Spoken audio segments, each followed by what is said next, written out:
to Exploring Santa Cruz. I'm your host, Mathilde Rand, and I invited 3 people to help me make sense of the housing alphabet soup, such as SRO, SOU, FDU, RHNA. I consider myself fortunate to live in a house in a senior community where the costs are kept down and the spirits high. But I don't have to look very far to see many people struggling due to lack of housing, high rents, and solutions that may not be for them. In my conversation with Lira Filippini, Gillian Greensite, and Candace Brown, I hope to unpack some of the many issues around housing in general and the trend in Santa Cruz in particular. I've admired their deep interest in the issues and the many hours they spend studying it and critiquing solutions presented by our city and county leaders. But let me first introduce them to you. Lira Filippini spends a lot of time working on community health and sustainability. Her efforts are guided by recognition that each locale has different pressing needs. In Bodega Bay, she founded Waves of Compassion Foundation and the Sonoma Coast Visitor Center, while running the Chamber of Commerce for 6 coastal towns, and all 100% volunteer. In Santa Cruz, her main focus is on land use, carrying capacity and affordability within the city's rapidly changing planning and development trajectory. Gillian Greensite is a community activist, environmentalist, and gender violence educator. She's a strong opponent of further UCSC growth. She understands that building more and more market-raised small units leads to the displacement of low-income, largely Spanish-speaking service workers, gentrifying this once economically diverse city. Since 2014, Candace Brown has focused on land use and transportation concerns as a founding member of BAC, Brent-Savory Action Committee, a study group and eventually a community outreach group. She is a member of the steering committee of Safe Santa Cruz and also a transportation and public works commissioner. Welcome. Welcome. Thank you for having me. Thank you. Thank you, Gillian. And Lira, can you hear me too? Yes, we can. So let's start with some of the acronyms for housing developments. Lira, and then Candace also. Can you tell us what are SOUs and SROs, and for whom are they built, and what is this deal about the FDUs? Well, really quickly, SOUs, which are no longer a type of housing unit that we can build here. We just moved from SOUs to FDUs. SOUs were for ownership only. So they were single ownership units.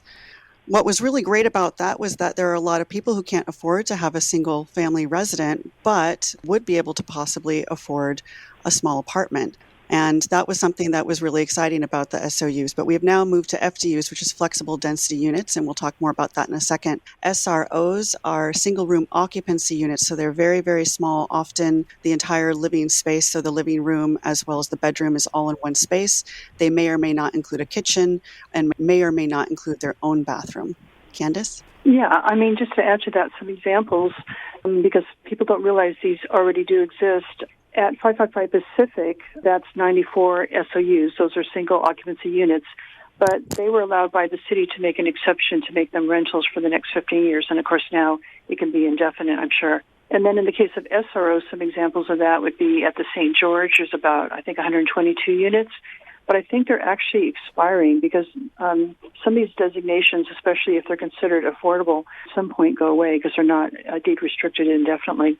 And then there's, for instance, Water Street 630. Sometimes it's called the Breakers or Brent-Savory Commons. And that had, 53, and I think they added another 20 more. So it's about 70 SRO units. But they're quite small. They're single resident units, typically 200, 250 square feet. And one of the big changes that we saw when they went from SOUs to FDUs just in the last month or so is the size of the unit has also decreased. It used to be that they could be 400 square feet minimum with SOUs. Now with FDUs, they've gone down to a possible 220 square feet.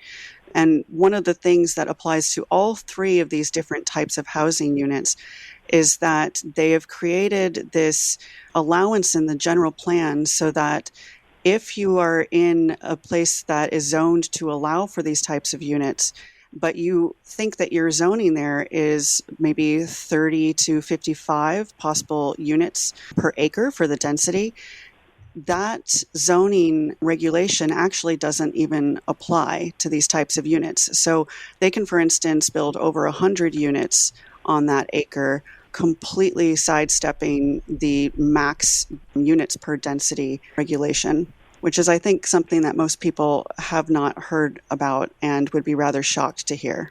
Why is it that they would be allowed to do that? It's the way they changed the ordinance. This is something unique only to Santa Cruz, and there's nothing like it in the country. A former city planner, Mike Ferry, had come up with this idea that you could increase the density if you eliminated one requirement in the zoning with the single occupancy unit so that you didn't have a minimum amount of space per unit to cover sidewalks, green space, balconies, and other common space and parking lot. So instead they just removed that line, and by doing so you could have unlimited density essentially, because you're not restricted by density based on the size of the parcel. This is something that's not been done anywhere else in the country. I should emphasize that. It's quite unique to Santa Cruz, and yet we haven't built these yet, so we're still about to see what the true impact is of these unlimited density. In some of the most recent ones approved, for instance, 831 Water, it's over, I think, 150 units per acre if you calculate it out. And that is in a zoning that only allows up to 30 units per acre. So that's where the shock factor comes in for the community when they're like, well, I'm next to this area where this development's going to go in, and that zoning, it allows up to 30 units per acre. So why is this 150 unit development being proposed? And then when you learn more about the layers of the general plan that have been added over the years, leading up to now where we're at with these FDUs and the SROs, which actually the SROs now can be down to 150 square feet for a living unit, which is a very, very small space, if you can imagine what 150 square feet really looks like. So originally zoning was really done, or any variance of this nature that has so much impact on the community, it was done with some idea of public good in the sense that it could be, for instance, as a starter home for a young professional to get into the market and to benefit from the growth of the market, which is the case of SOUs. And that was originally proposed at 555 Pacific until they made the exemption for rentals. And then it kind of sort of like flipped out of the idea of what is the public good other than to increase the density without really looking at the trade-off of all the impacts. And the other thing that's really, in my opinion, something that's going to have even more impact, which people haven't really thought about, is that the FDU also snuck in that you don't have to have mixed use anymore. You could just have housing and therefore eliminate all the neighborhood community, because it's affecting mostly on the east side on SoCal Water and Ocean and just a small portion of Mission, but otherwise it's mostly on the east side. So that's eliminating all the neighborhood businesses that service the surrounding area, and therefore you suddenly make it less sustainable, because then people would have to drive if some of these businesses start going away. And a little thing to add about what Candace just mentioned, when you eliminate the requirement for there to be commercial on the ground floor in these, they're called mixed-use projects, then what you end up with is another floor of housing on that bottom floor, which is great as far as the affordable housing crisis, if it was an affordable housing project. However, not only does it mean that we're taking away these layers that are supposed to be in place to have walkable communities and less reliance on cars, but it also means that that's an additional many numbers of units on that bottom floor that is added to the total unit number that then a density bonus is calculated off of. And what a density bonus right now, per the state law, allows for a doubling of height. So if you live in zoning that you think is supposed to be, 3 to 4 stories max height, that could go up to 8 stories, and up to 50% increase in the actual overall density. So if you are using as your formula within that context even more units because you've eliminated the commercial on the ground floor, we are talking extremely dense, tall structures, and that can have a huge impact on the community in a number of ways. It looks like a warehouse to me. Yeah. Just packed them in. And I've talked to people that have lived in SROs as couples, and they find it rather restrictive to the point where in some cases they're breaking up in their relationships because they can't handle being in that small of a space. But again, the whole idea is that smaller units, more affordable price, but that's not really playing out in the market. The SRUs in particular are just seen as skyrocketed. The breakers, for instance, and these are, again, units that are like 220 square feet, are going from, at the smallest level, about 2,500 all the way up to almost 3,500 if you're on the third floor and have, quote, a view. So there's only two that are two bedrooms, so it might be some on the higher end, but otherwise, it could be over 3,000 just for an SRO, which is unheard of. In the case of 555 Pacific, if you look up apartments.com, which, by the way, anybody can do, and those are SOUs, so they're a little bit bigger, and they call this sort of urban living, basically, for the uber rich, because those go for about 3,000 to about almost 36, over 3,600, and that's for a studio or one bedroom. 3,000 for a small studio. That's right. And even more than that, it's like 3,700 at the high end. That's a 4-story with 94 units of SOUs. The question is, for whom are they built? I'm just going to jump in. I think there's a disconnect between the sentiment that a lot of people who live in Santa Cruz have, which is we need more housing. Therefore, there's not a real outcry about a lot of these plans. But when you ask that question, as you just did, Mathilde, of who are these for, because there's a lot of jargon that it's workforce housing, that our current service workers, most of whom are low-income Spanish-speaking residents who rent, are being driven out. And these tiny units are not for them, either in the price or in the size. And you don't have to do too much of a demographic study to find out that they are for single professionals who are well off and or students. And students can compete for the few below market rate units in these developments. Now, with all due respect to students, the university wants to grow by another 10,000 students. So it seems to me it's pretty obvious that a lot of this financed housing, speculative housing, is with that growth in mind and with attracting single professionals. And I'll just finish by saying all of this has a broader impact beyond just traffic and crowding and water use. It has an impact on how crowded our few open spaces become, how long it would take to get an appointment with a doctor. It's a snowball. And if you talk about carrying capacity of a community, a lot of this development is not looking at sustainability, affordability, and carrying capacity. It's driven by greed and money. Well said, Gillian. In the meantime, I'd like to remind the listeners that you are listening to KSQD Santa Cruz, KSQD 90.7 FM, and ksqd.org online. And I'm talking with Lira Filippini, Gillian Greensite, and Candace Brown, trying to make some sense about the alphabet soup, and we just mentioned a couple, the SRO, SOU, and FDU. And, of course, the big question, who are they built for and who is benefiting from them? Do you have anything to add, Lira, Candace, or Gillian? Well, I just wanted to add something about the students, because I think that we could build student housing, but that's not what's happening. 30% of our community is students. I don't think that that's going to go away. But I think that we should be building for students and more shared space. There's some wonderful examples of that, and instead of putting some student housing right next to the metro, they put 205 luxury condos, which is now being built at the corner of Laurel and Front. But that would have been a perfect opportunity to build a really wonderful student housing with shared private and public space for both the students and people they would invite into their community. So I think these are many missed opportunities.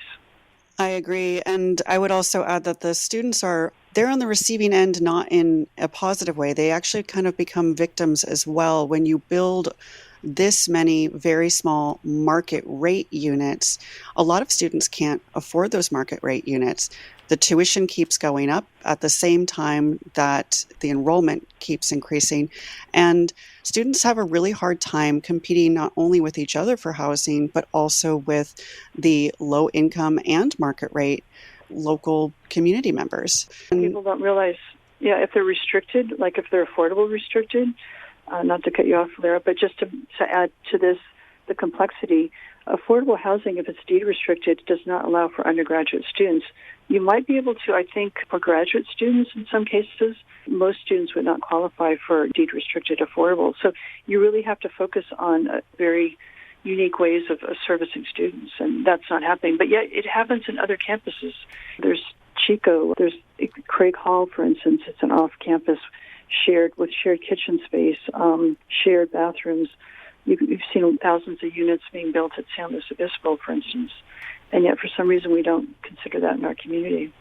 If I could just jump in there, I think part of the Go problem ahead, Gillian. is that the university keeps expanding, and our university claims rightfully that we provide more on-campus housing than any other campus, but that's 50%. It's not 90%. And 50% of 5,000 students, which was the population when I started working there in 1979, it's now 20,000 students. And 50% of 20,000 is a far different figure. And so that's 10,000 students looking for off-campus housing. And so I think that the challenge, the university keeping growing, is unsustainable.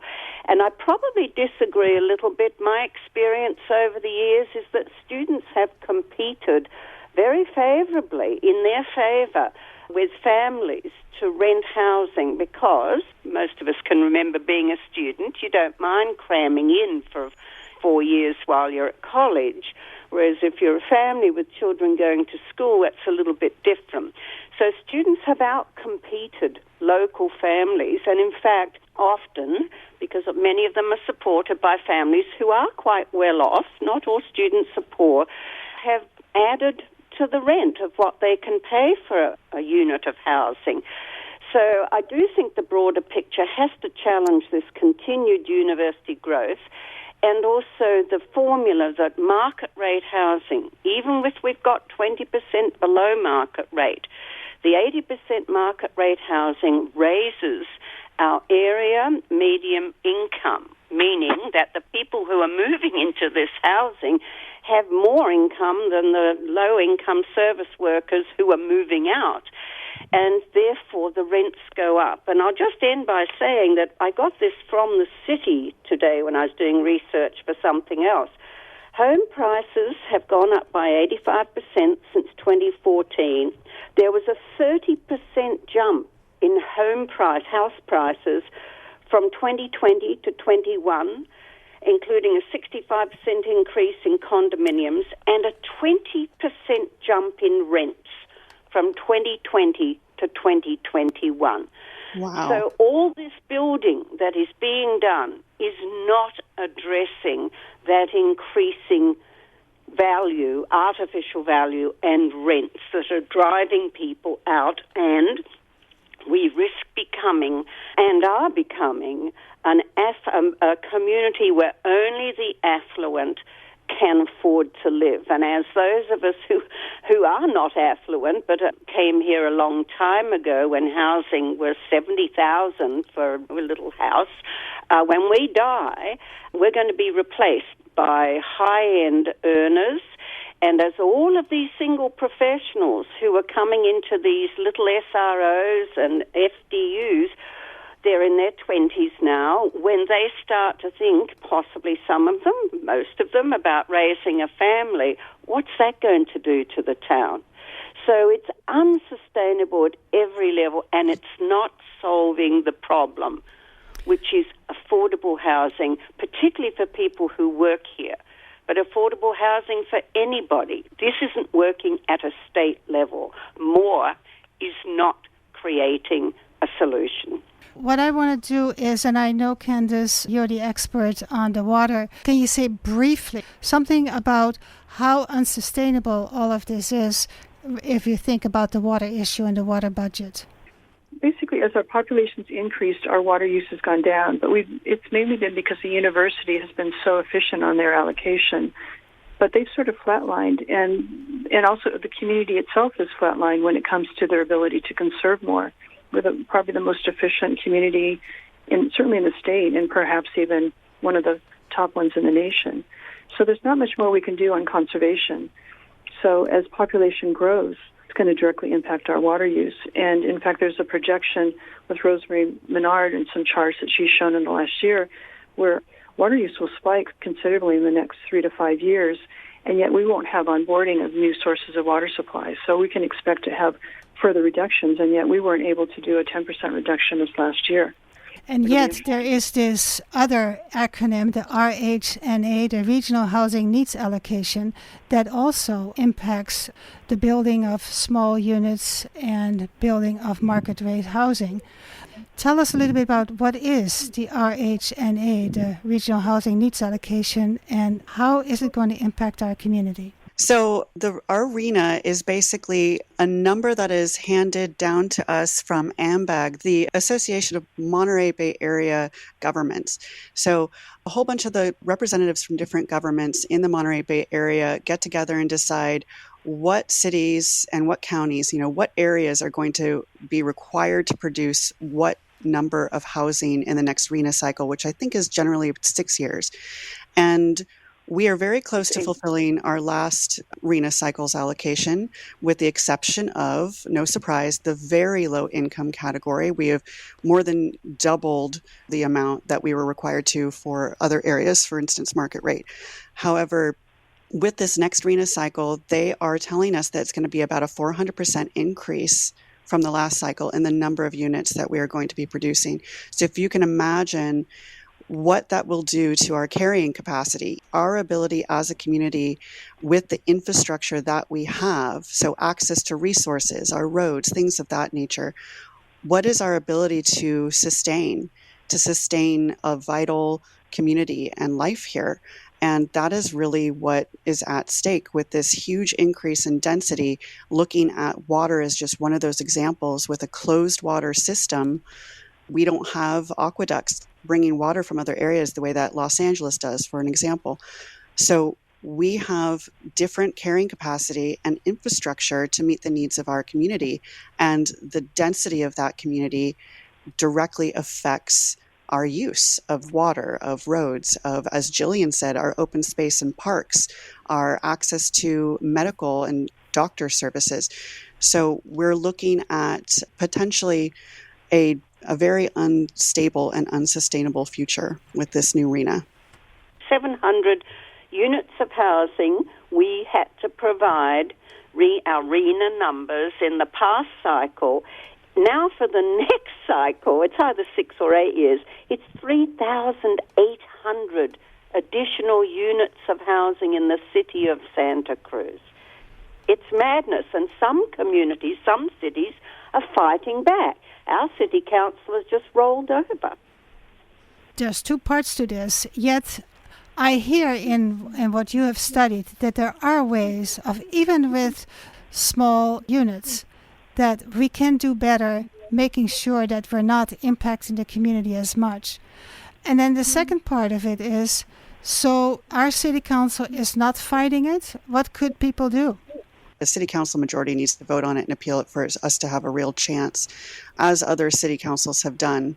Ours instead seems to be rather supportive of this RHNA allocation, while at the same time outwardly communicating that, well, we're being told that we have to produce these units, so let's change all of our local regulations to accommodate that, which is why they proposed the FDU. So there's this loop happening. Candace? Just to add, and then we're going to run out of time, is that it's still in the review process, and there's still an opportunity, but there's a 45-day window that I think started at the end of April. So there's still time to look at these AMBAG numbers and to insist that the City Council really review this and appeal it, because even if we could reduce it by 25%, that would be significant. because right now we really can't sustain the number that they're taking. They're considering 1,700 units south of Laurel, and it's a major impact on that whole area down there, and yet that would still mean there's another 2,000 they'd have to find a place for elsewhere. Yeah, it's a quite challenging project. Also, I should mention multifamily housing often are not single metered, so even if you are effective at using your water, not everybody is, and they're not getting that feedback loop with their metering system on their individual units. And per capita, and per acre, it's going to be still a higher use. Although we're almost out of time, I want to say that there still are things that you are doing, that people are doing, that the City Council could do, and that we could have solutions, if I hear you correctly, we could have solutions that would be more inclusive, not driving people out that we really need as workers in our town. Am I correct? Yes, absolutely. I mean, we really have to think about what our housing needs are and to build for that rather than just depend on the developers to determine, the future of our community. Candace, you'll have the last word. I want to thank Gillian, Greensite, Candace Brown, and Lira Filippini. Thank you. Thank you, Mathilde. Thank you, everybody. Thank you, Mathilde. Thank you so much.